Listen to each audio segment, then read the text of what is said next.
Hello, everybody, and welcome to the latest Anfield Index Under Pressure podcast. My name's Dan Kennett, and with me to go through maybe an unprecedented double defeat episode. We don't have Hamzah yet. He is on his way back from a St. George's Park press conference for the Times, maybe with Thomas Tuchel. But we can go get cracking with the rest of the guys. I've got Dr. Barts. Evening, Barts. How we doing, boys? We good. I mean, we could be better, obviously, but an unprecedented 3 other bounce. But you know, not going to lie, mate. I've had better weeks. Yeah, for sure. At least you'd have to stay up till 2 a.m. for one of the defeats. Hey. Yeah. What time was bedtime after Galatasaray? I think it was going on 2 because there was it was a 110-minute game, wasn't it, or something like that time? Yeah. Was that right? Yeah. So it went on. There was a lot of half time, and then it went on all the way past half 1. So yeah, by the time I got to bed, about nearly 2. Wow. Stayed until 2 a.m. to watch absolute dreck. Exactly. Anyway, and you've already heard it there. It's Mr. Simon Brunch, evening side. Evening, boys. I think this is if Roti was on here, he would confirm this, but this is definitely not the only 2 defeats in a week that I've been on. There was a period where I don't even know if it was me and you, Doc, that were doing, but definitely me and Roti had a bunch where we were doing that. All our centre backs were injured. Suddenly, everyone wasn't available for a pod anymore, and then there was just us 2 doing every single pod where we just lost every week. It's not quite that bad, lads. It's not quite that bad. Yeah. Anyway, we are going to touch on Galatasaray to some extent, but then we'll focus a lot on Chelsea. And to kick us off, I'm just going to whiz us through the lineups for Galatasaray, because the most important thing, I guess, from the team's perspective, it was four changes to the starting 11. Szoboszlai continued his new role as the first choice right back. Curtis Jones came in for Alexis McAllister. Jeremy Frimpong came in for Mo Salah, and Hugo Ekitike was back after suspension for Alexander Isak. So that was good. Four changes is good. People were talking last year about we need to rotate more if we're going to be fresher at, when it comes to the last 16 stage and stuff like that. And then Amazon Prime proceeded to ask loads and loads of questions about why Mo Salah was being rested. So yeah, anyway. But anyway, we are going to crack straight on with the stats pack for this game, Bart, because it was an interesting one. Yeah, it was. I mean, it's weird. It's a lot of bursts this season, but then, as I said, maybe not quite. A different context, maybe. We have had some bad patches before, but a different context. Not quite like this, but yeah. I mean, the overall possession. This isn't unusual for us to dominate possession, right? 60-40 roughly, to be honest with you. Penalty box touches 37-17. Field tilt 17-30. We outshot them 16-9. Penalty box shots 11-4. Big chances 2 each, which is probably one of the key stats, I would say. Obviously 1-0 to them with the penalty. So their XG, if you take away the penalty, is 0.55. We created 1.76. So if you look at threat for non-penalty XG, it's about 50-50. 55-55 basically. So yeah, neither in a place we really wanted to be, although we're getting near the defensive area for us. PPDO 10.50 for us and 12.50 for them, so better for them. But I think you start breaking it down. I mean, the halves is it's not. The second half, we dominate possession 65-35, whereas first half is 60-40, so we got up by 5%. Field tilt in the second half is 75-25, whereas again, first half is 65-35. In terms of our threat to XG, it's worse in the second half, to be honest with you, which is not something I would, got more of the ball. We failed to convert that into field tilt and threat. So, and in in terms of XG in the second half, we produced less as well. So we did to only 0.17 in the second half. So yeah, it's a really odd game because having watched it, and we said off camera, it wasn't a great performance. The stats are not quite at that low level, if you like. I mean, some of the graphs in terms of us converting possessions to look okay, but we let them do that at a large rate. In terms of MCs, it says we should have won the game, 45 versus 27, and it says the scoreline should have been 2-1. Or 1-0 is the 1-0 was the highest percentage score. So yeah, a bit of a mixed bag off in terms of the numbers, but maybe not quite the disaster show that some of the narrative has been.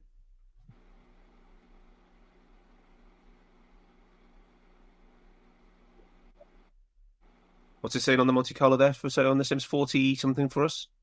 45, 46% for us and 27 for them. Yeah, and I think when you have 1.8 xG, 16 shots, 3 big chances. I mean, that's enough attack to win any match, pretty much, isn't it?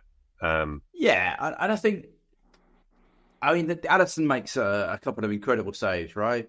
Yeah, they get. I think we all said at the time that's a soft pen.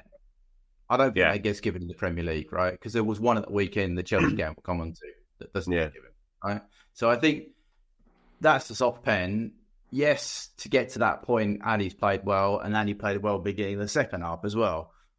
But we had Bert's chance, we had a Cody chance, we had a Ekitike chance. There was other instances where we had some opportunities that on another day with a better decision, we might have got a better outcome. So yeah, I don't think that's too far out of the reaches to suggest that if you play that multiple times, we come out with a 1-0 win, should we say?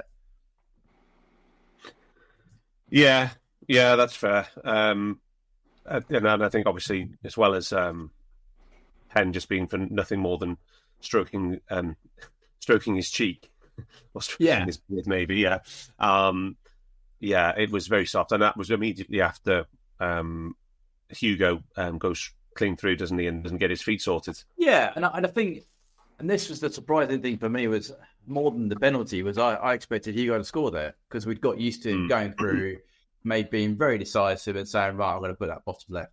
But as it turns out, he decides to take it round the keeper, gets his feet all wrong, and then it ends up with, I think it's Cody, isn't it, on the edge or whatever, and he strikes it and it's cleared off the line. So, and then the scramble later on, we don't quite put it home. But no, I think it was a surprise to me that didn't turn into a goal. We talk about moments in games. Yeah. And you score that away from home, different setup, very much trying to get Barts to play in a system, in a system generated for him. You don't know where they would have gone. But as it happened, it went the wrong way, and then we immediately went up the other end and scored. So, yeah, football can be cruel at times. Yeah. Si, I don't know how much about this match you can actually remember, seeing as a week ago. What's your abiding memory? What was about things that happened in this match? The single biggest thing that happened in this match is that Alisson's injured. Yeah, of course. Yeah. So 55 minutes, Ali gets injured because of a nubbers.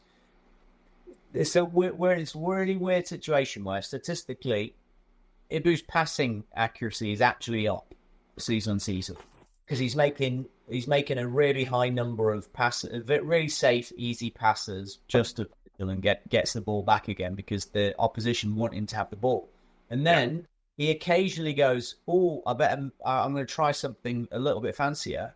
And this is the 5th time in the last 4 games where he's tried something. No, not even tried something fancy, but he's just made a really stupid, terribly executed pass, which gets picked off, and then has Ali sprinting 40 meters back to his goal, having just swept up and kept us calm and kept them penned in, and then he ends up having to sprint back, bust his nut, and pulls his hammy.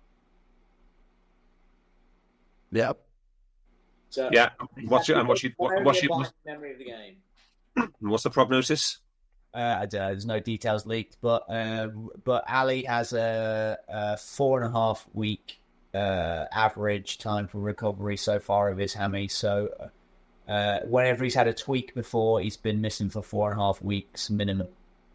So I'm guessing middle of November he comes back. Georgie looks great, by the way, but already in this very game, Georgie looked really nice.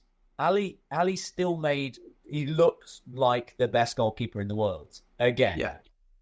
And we this season, when we actually talk about this next week, we every game get to see the opportunity. It terrifies me losing Ali.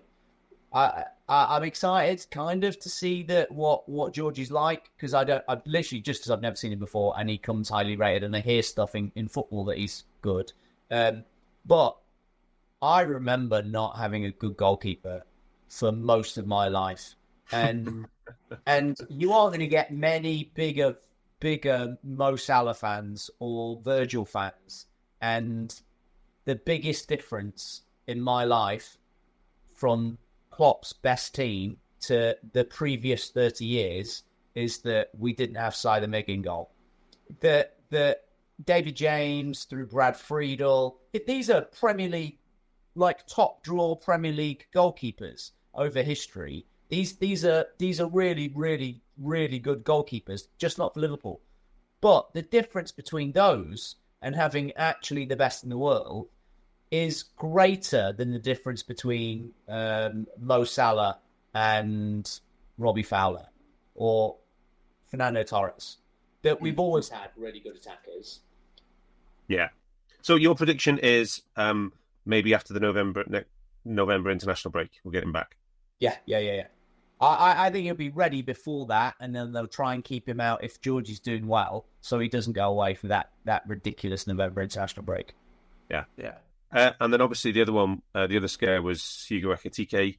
Another misplaced pass, another stretch, but it turns out that it was just cramp in his hamstring, I think, or cramp in his muscles.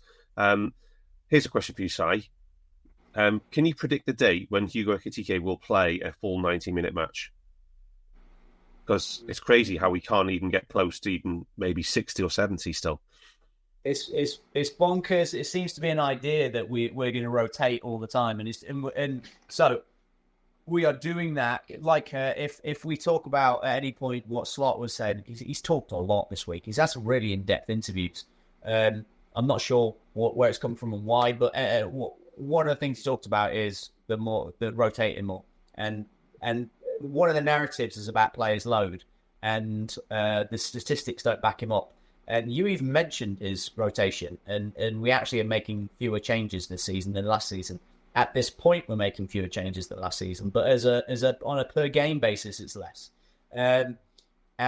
But what we are doing differently is using more subs. We're using subs for longer, so more minutes are being siphoned off the subs. So I don't know, to answer your question in a longer tangential way, that I've no idea if TK will ever play a full 90 minutes, because we need to have specific players that come off, and the youngest ones tend to come off first, and which is probably counterintuitive from a metabolic perspective, but yeah, it's one of the main. And plus, you've got the most expensive striker in the world that needs to come on and play in his position. So unless we start to play with the two, which I do know they're experimenting with, until that happens, I think probably he's going to come off at 70 all the time. Yeah, no, but I think they probably both will silo, won't they? Because whenever Isak starts, he comes up around 70 as well. It's like a. And I think the actual question is: are they either going to play 90 minutes? No, it's more. No, I am actually thinking though, because I just don't. He does tire so visibly between somewhere between 60 and 70, and then this one he ended up getting cramp as well on top.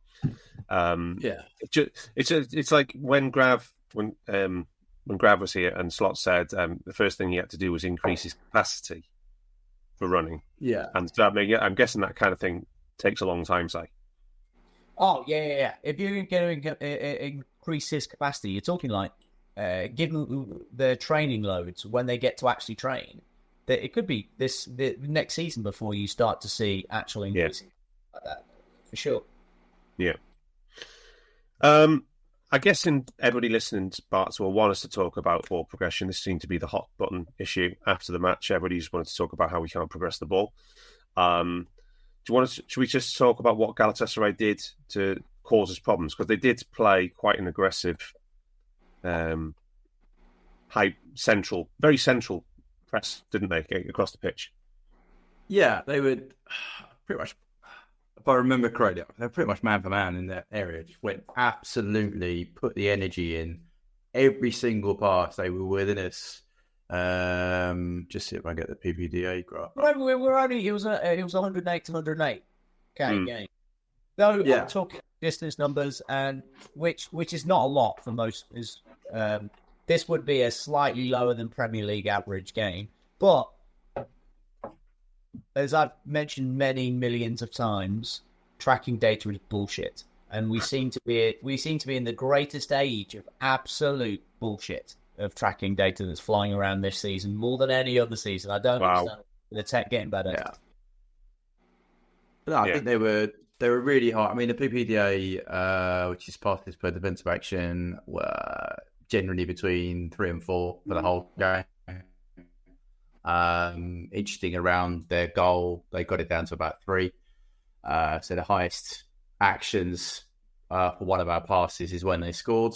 And then it went back up to the 4 straight afterwards. So I think if you look at where they were targeting specific areas, which meant they could maintain that action for a longer period of time. If you look at all of the defensive action maps, if I actually stop being lazy and click the right button on the screen for people. I'm sorry. So if you look at the areas on the pitch, so this is where Galatasaray, after first subs, were targeting us.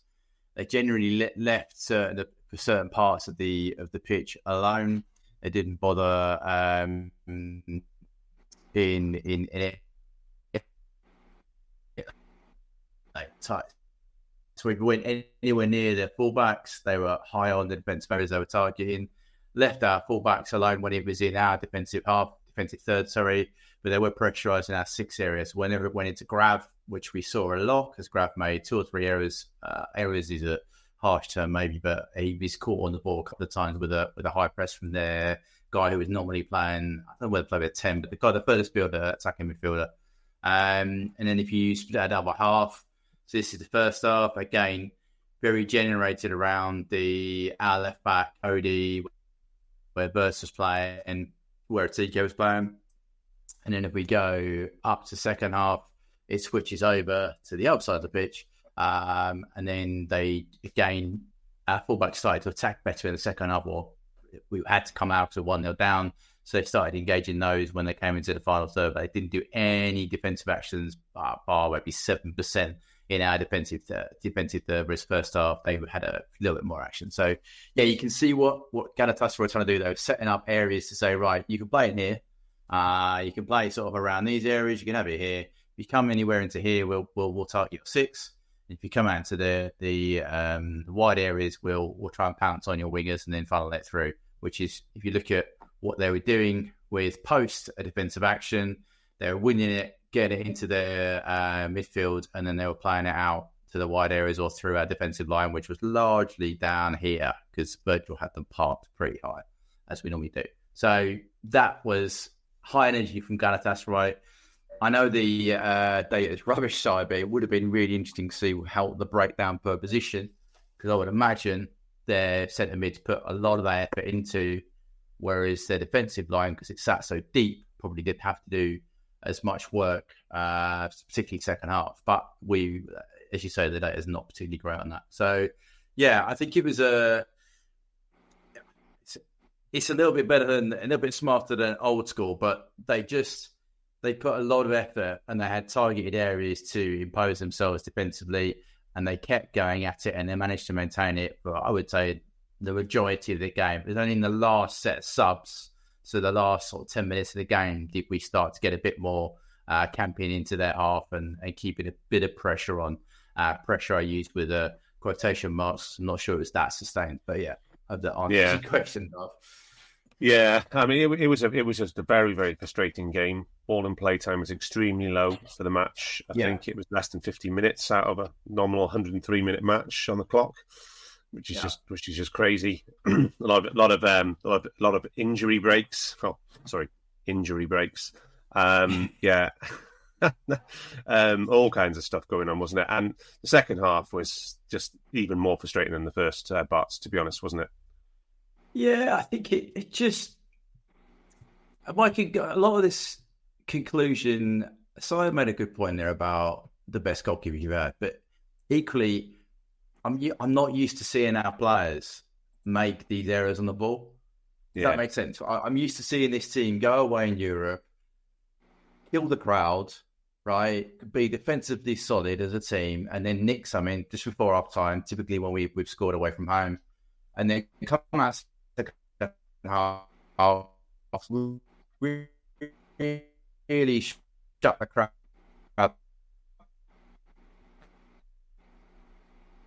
down for another 10-15, and then Nick's doing that, if that makes sense. It's like our pass completion's been low out. It's been a bit... It's been hard for us to get used to it. I know we're going through a bad patch, but yeah, when some of your players are sort of in the mid-70s for pass completion, that's a low figure. When it's just things I'm not used to seeing. I'm not used to seeing areas from our back four passing the ball out. Just not used to seeing it. Yeah. Anybody was? I actually did my second Substack blog about the Milos Kerkez and Cody Gakpo connections, or lack of connections. It was particularly low in this game, wasn't it, Barts? Yes. On the data viz, there was not a connection between our left back and our left mid, which is quite something.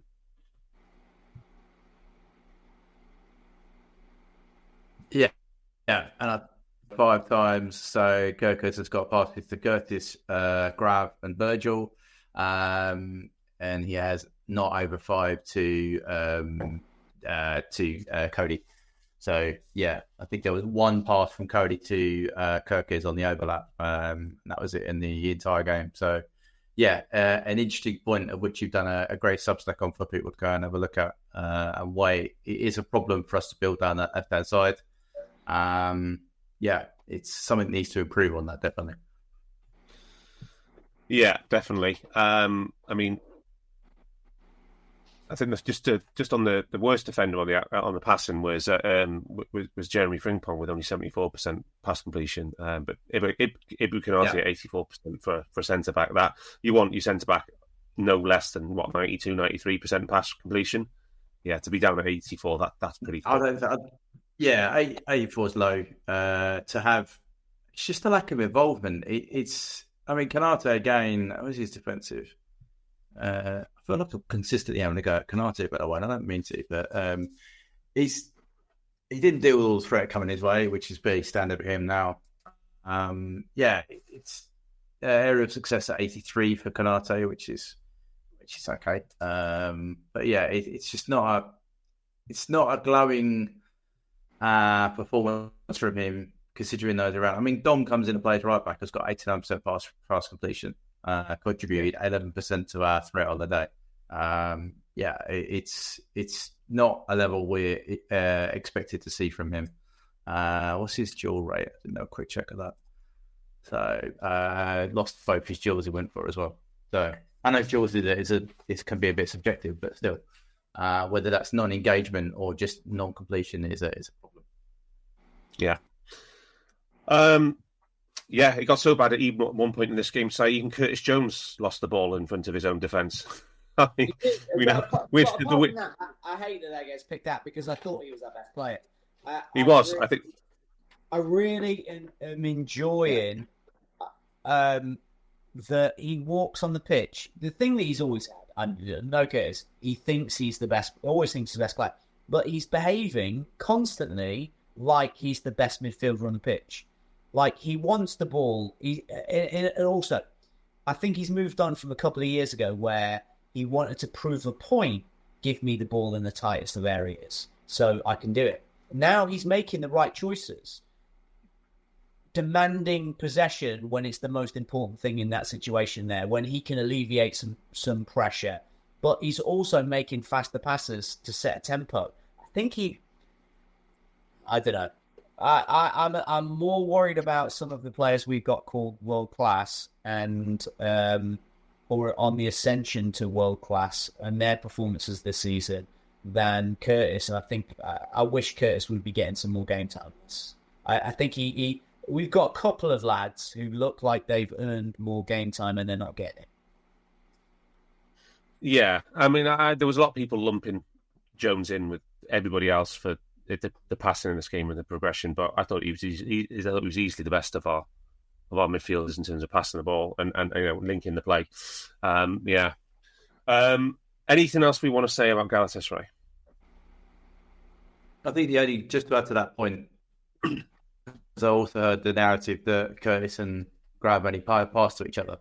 I think you chucked the biz in Discord actually, but Curtis again was the more progressive of the two, and you can actually see Curtis tried to play it into left half space on a more frequent basis, where Grab was playing sideways into Curtis. So yeah, I think Curtis was very good on the day, I think, and tried to help us move the ball forward into the areas he was instructed to do. He was playing left 8, right? So, or left pivot, what you want to call it. He was instructed to get into a certain area. He was doing his job to do that. And defensively, I thought he was good. At least he wasn't giving the ball away on the edge of the box like his partner next to it. Yeah. Right. Okay. Anyway, the good news is that Hamzah is on his way, and he will be here with us shortly. Which brings us on to Chelsea. Si, talk us through the Liverpool lineups for this one. Give me a sec. I'll get the tab up. I wasn't quite ahead of where we were going to. We had. Do you want me to put it on screen? We had 5 changes for this. So we've had 9 changes in the last 2 games and 23 in the last 4, which feels like a lot, but you got the Caribou in there. I can't read that. Jesus Christ. So we got rid of the. So Marma comes in for his real proper debut in an actual game, starting, and you have the weirdness. One of the things we didn't talk about Galatasaray is the whole starting of our attack of our number 10 as a right back, whilst playing the guy we signed to play right back on the right wing. But Frimpong didn't get to carry on in this game, and we brought Connor back in.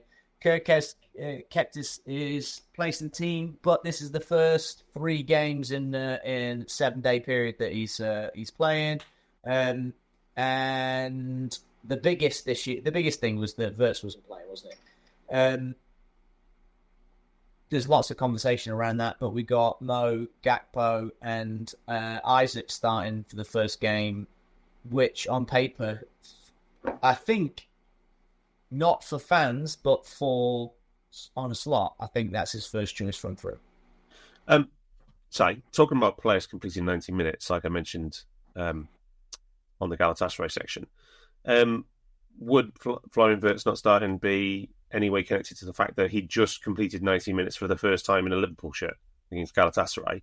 Potentially, it's part of their loading. Yeah, their loading mechanism. And he played 75 against Palace as well, didn't he? So that's a lot. So he played Saturday, Tuesday, and then Saturday, and it would have been Saturday again, wouldn't it?